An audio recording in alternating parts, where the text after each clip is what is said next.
Hey, what's up, everybody? It's Ventriloquist here, and today what we're watching is a Call of Duty video, but basically it's not about the gameplay whatsoever.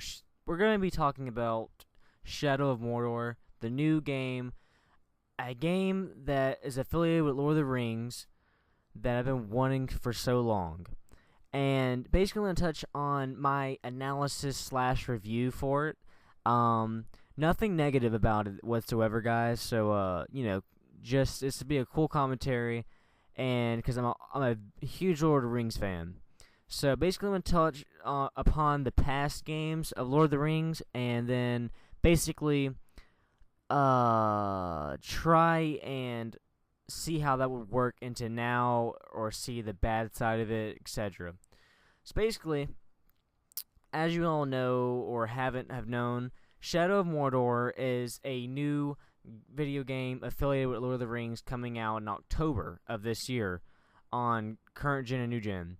So basically, it's taking place at a different time, but it's made sure by Peter Jackson, the one who's filmed the Hobbit series of Lord of the Rings. I mean, the Hobbit series and Lord of the Rings, and made sure that it's fluent with J.R.R. Tolkien, the original author, story.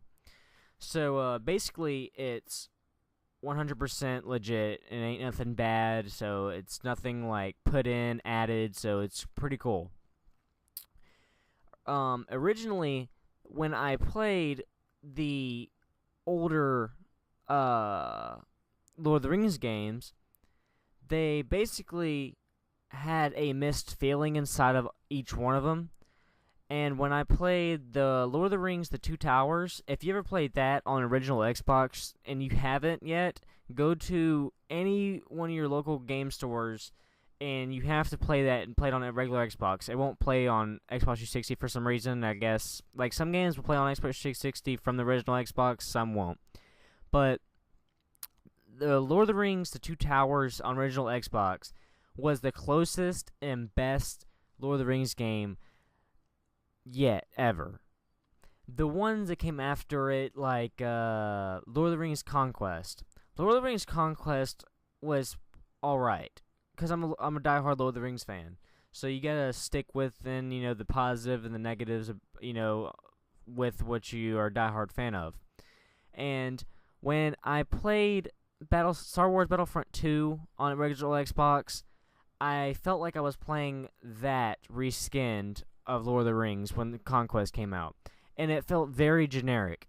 Like, of course, they had some of the fluidity of the actual, story, but when I played, in Moria with a bunch of soldiers from Minas Tirith, stuff like that, it just seemed like they were kind of flowing off the wagon. And, it was very repetitive. You keep doing the same combos, and, it was easy. Only had, 8 levels, and it was really rushed. And it was just, the game mechanics was exactly like Star Wars Battlefront 2. And you're a wizard on the battlefield and stuff. It's pretty stupid, in a way, but, I still love it and stuff like that. But, and I know it was a few years behind to where they couldn't, reach stuff where they can now. But, when you're messing around with a franchise as big as Lord of the Rings, you gotta really stick into it and have a huge creative process. And that's what I like that Shadow of Mordor did. They stuck it hard with this one. Their company wasn't really that known. Wasn't really that big at all, etc.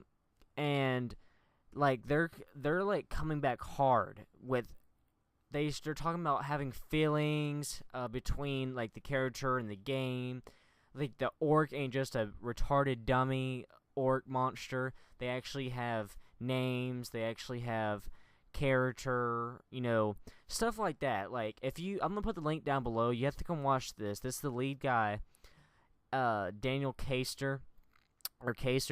He's basically talking about everything you need to know about Shadow of Mordor.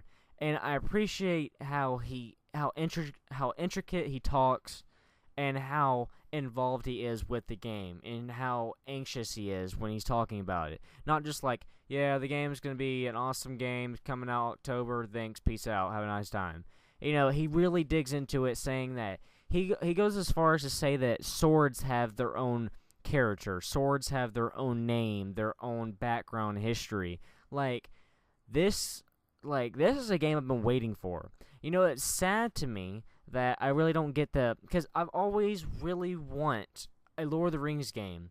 Like, I hope this is done in the future. A Lord of the Rings game that has all of the original Lord of the Rings trilogy. Like, how it fluent with all the original movies. So it's basically, you know, it's like they go to Moria, etc., and they basically go to Helm's Deep, you know, stuff like that. It's just like the Lord of the Rings movie that came out 10 years ago. And that would be so cool and make it so freaking awesome. Because I just don't want some generic, you know, reskin hashed version of a past game. I want something sweet and cool. And, you know, their past games have been, like, ridiculed as called, like, repetitive, boring, just no involvement, no really cool, definitive aspect features that would really stick out to the type of big player, if you could, like, if you were to say.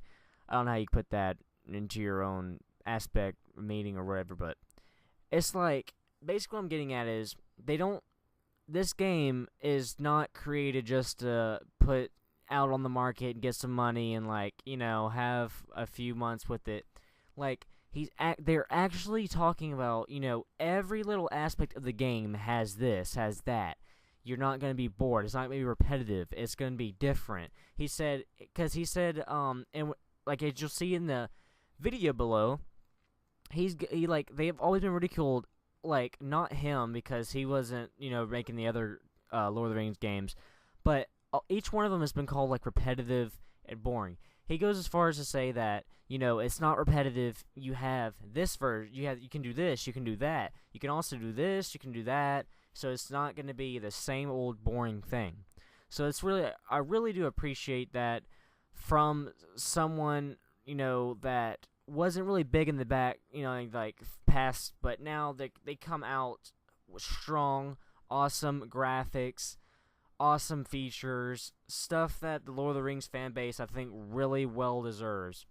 Because we've really been loyal, you know, as far as playing their games and stuff like that and being supportive. Because, like, we anticipate Lord of the Rings. When you see Lord of the Rings, you get excited.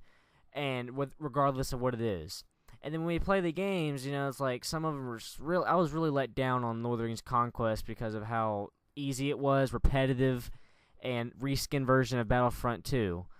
And just some of the stuff was not how it's supposed to be. But I do still play it, and it's awesome. I don't know. I guess I kind of contradict myself in a way, but it's just because I'm a diehard Lord of the Rings fan. But what I'm really getting at, guys, is you have to watch this video and basically show your support towards them. Follow them up on Twitter and everything like that, and just hope for the best when the game comes out, because I really think this game is going to be awesome.